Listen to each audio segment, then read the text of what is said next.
महोदय, सादर प्रणाम, जय बद्री विशाल। अभी हम देवभूमि उत्तराखंड का जनपद चमोली क्षेत्र गैरसैंण के अधीनस्थ देवागाड़ नामक जगहों पर हैं। वीडियो बनाने का तात्पर्य ये है महोदय कि यदा कदा जब ऐसी घटनाएं हो जाती हैं तो यहाँ पर स्वास्थ्य विभाग की जो लापरवाहियाँ हैं वो सामने आ जाती हैं। पहाड़ों में लोग किस प्रकार से जीवन व्यतीत करते हैं। अभी से लगभग आधा घंटा पहले एक वाहन दुर्घटनाग्रस्त हुआ। सूत्रों का कहा जा रहा है कि गाड़ी का स्टीयरिंग लॉक हो गया था और उसमें दो भाई सवार थे। और जब यहाँ के स्थानीय लोगों ने 108 को फ़ोन करने का प्रयास किया तो उन्होंने कहा कि 1.5 घंटा यहाँ पर लगेगा। लगभग मुझे लगता है यहाँ से मेलचोरी 17-18 किलोमीटर है और गैरसैंण लगभग 30-35 किलोमीटर लगभग। तो इससे पहले हमने आपको दिखाया कि एम्बुलेंस 108 की एम्बुलेंस किस प्रकार से सड़कों पर खुद ही बीमार है। यदि इस प्रकार का हादसा हो जाता है जगहों पर तो इससे जब वो एम्बुलेंस मानव खुद बीमार है हो तो कैसे इस प्रकार के हादसे हो जाते हैं उन व्यक्तियों को ले जाने में सक्षम रहेगी।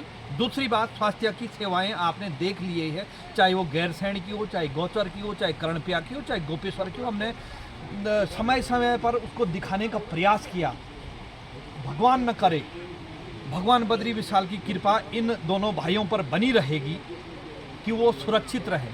और जब यहाँ से बीमार व्यक्ति या इस प्रकार दुर्घटनाग्रस्त व्यक्ति हॉस्पिटलों में जाएगा तो उन लापरवाहियों के कारण उनको जान के साथ खिलवाड़ हो जाता है।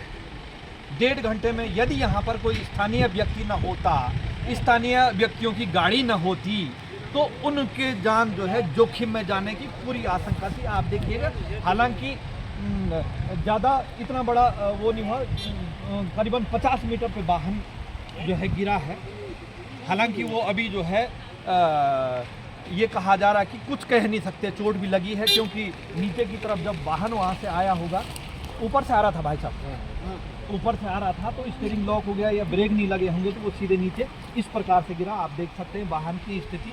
लेकिन हमारा ये कहना है कि पहाड़ों में इसलिए स्वास्थ्य सेवाओं की महत्वपूर्ण ज़रूरत है। यहाँ पर ऐसा भी नहीं है कि किसी का प्राइवेट क्लिनिक है या किसी क्लिनिक में है भाई साहब, स्वास्थ्य सेवाएं चाहिए कि नहीं चाहिए? दुरुस्त चाहिए सर, क्यों नहीं चाहिए? अभी यहाँ पर ऐसा तो नहीं है कि सारे हम जो पहाड़ के लोग हैं इतने अमीर नहीं होते कि जो 1 करोड़ का हॉस्पिटल खोल दे या 2 करोड़ का खोल दे, वहाँ पे कोई हम डॉक्टरों को पगार नहीं दे पाते हैं। ये बड़ी दयनीय स्थिति है। इसलिए हम स्वास्थ्य सेवाओं और शिक्षाओं पे लड़ते हैं। हमारे सरकारों में बैठे हुए जो माननीय हैं, जो इन जनता के टैक्स के पैसों पे पल रहे हैं, पली बोलेंगे हम, इसलिए पल बोलेंगे कि इन्हीं के टैक्स के पैसों से वो वाहनों में घूमते हैं, इन्हीं के टैक्स के पैसों से जिस बंगले में रह रहे हैं उसमें बिजली पानी वगैरह वगैरह की व्यवस्थाएं हैं। यही आम जनता के टैक्स के पैसों से सब कुछ होता है। लेकिन अंत में जो दोनों भाई ड्राइवर थे उन्होंने कुछ सामान खरीदा होगा तो उस सामान में जो टैक्स लगा उससे हमारे विधायक, सांसद, मुख्यमंत्री वगैरह वगैरह ये सारे जो तंत्र है वो चलता है। और अभी उनको मौत और जिंदगी के बीच जूझने वाली समस्या आ जाती है जब स्वास्थ्य सेवाएं बदहाल रहती हैं। क्यों भाई साहब, सत्य है कि नहीं? अब यहाँ पर 1.5 घंटा माना कि एम्बुलेंस हो, 108 वाला कह रहा कि 1.5 घंटा लगेगा। क्या 1.5 घंटे तक वो इसी आसन में रहेंगे यहाँ पे, मरणासन में? तो यही दुर्भाग्य है हमारे पहाड़ों का। और इसलिए हम ललकारते हैं स्वास्थ्य सेवाओं से लेकर और शिक्षा सेवाओं तक। प्रदेश के मुख्यमंत्री और प्रदेश के स्वास्थ्य मंत्री, शिक्षा मंत्री को ये बताने का प्रयास करते हैं कि ये मेरी पीड़ा नहीं, एक देवेंद्र कंडवाल की पीड़ा नहीं है, ये सारे हमारी सम्रांत इस पहाड़ की भोली भाली जनता की आवाज़ है कि हमें इस प्रकार से इतने वृद्ध लोग हमारे ये किसके पास रोएंगे, किसके पास जाके ये कहेंगे? मुख्यमंत्री के पास, विधायक के पास भी जाने के लिए धक्का मारा जाता है कि नहीं अभी विधायक अब सो रहे हैं, खा रहे हैं, पी रहे हैं। मुख्यमंत्री तो दूर की बात है।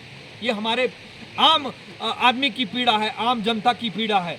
मुझे तो बड़ा दुख हुआ कि जब इन्होंने कहा कि एक कोई नहीं यहाँ पर कोई स्वास्थ्य सेवाएं के लिए आया, कोई पुलिस का अधिकारी वगैरह कर्मचारी आया नहीं आया। आम जनता ही महोदय, आम जनता ही जो है इस कार्य को अंजाम दे रही है। यही दुर्भाग्य है, यही विडंबनाएं हैं। इसलिए जो है हमारे पहाड़ के लोगों को भी जागना अति आवश्यक है कि हमारा क्या क्या दायित्व है, हमारे लिए क्या मिलना चाहिए।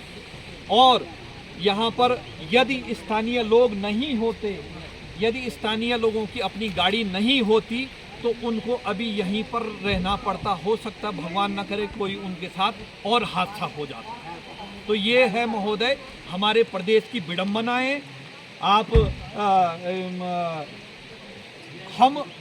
हमारे मंत्री विधायक देहरादून में जाके कहते हैं जी ये है महोदय, वो विधायक के लिए देहरादून में हो सकता है, सांसद के लिए देहरादून में हो सकता है, मुख्यमंत्री के लिए हो सकता है, लेकिन इन आम नागरिकों, इन आम जनता के लिए देख सकते हैं, इस आम जनता के लिए जो है कुछ नहीं है। ये आम जनता की केवल जो है इतनी पावर है, इतना ही इस्तेमाल इनका होता है कि ये वोट लेने के लिए इन लोगों, भोले भाले लोगों के पास आ जाते हैं कि साहब हम ये करेंगे वो करेंगे, लेकिन वही ढाक के तीन पाक होते हैं।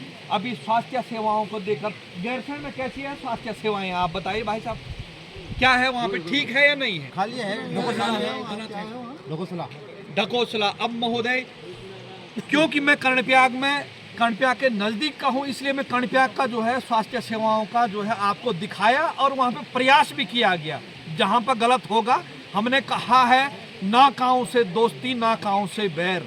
जहाँ पे भ्रष्टाचार की पराकाष्ठा सामने आएगी डट कर मुकाबला करें, चाहे उसमें हमको जो है अपना जान न्योछावर करना पड़ेगा।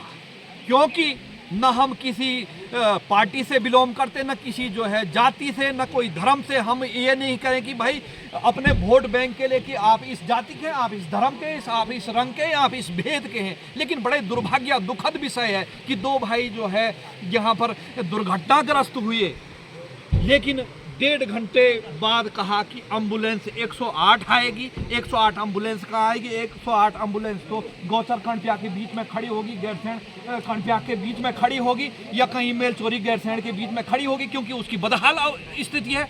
जब वो ले जाने वाला ही वाहन ठीक नहीं है, जहां लेके जाना है वो कहां से ठीक होगा महोदय? दोस्तों, हमें जागरूक होने की आवश्यकता है, हमें अपने अधिकारों को जानने की आवश्यकता है और हमें अपने कर्तव्यों को जानने की आवश्यकता है। मैं भगवान बद्री विशाल से ये कामना करता हूँ कि दोनों भाई सुरक्षित हों और उनके लिए जो है उचित सुविधा मिले। भगवान बद्री विशाल उनके स्वास्थ्य की रक्षा करे। इन्हीं शब्दों के साथ अपनी वाणी को विराम देता हूँ। हार्दिक आभार, धन्यवाद, जय विशाल, सादर प्रणाम।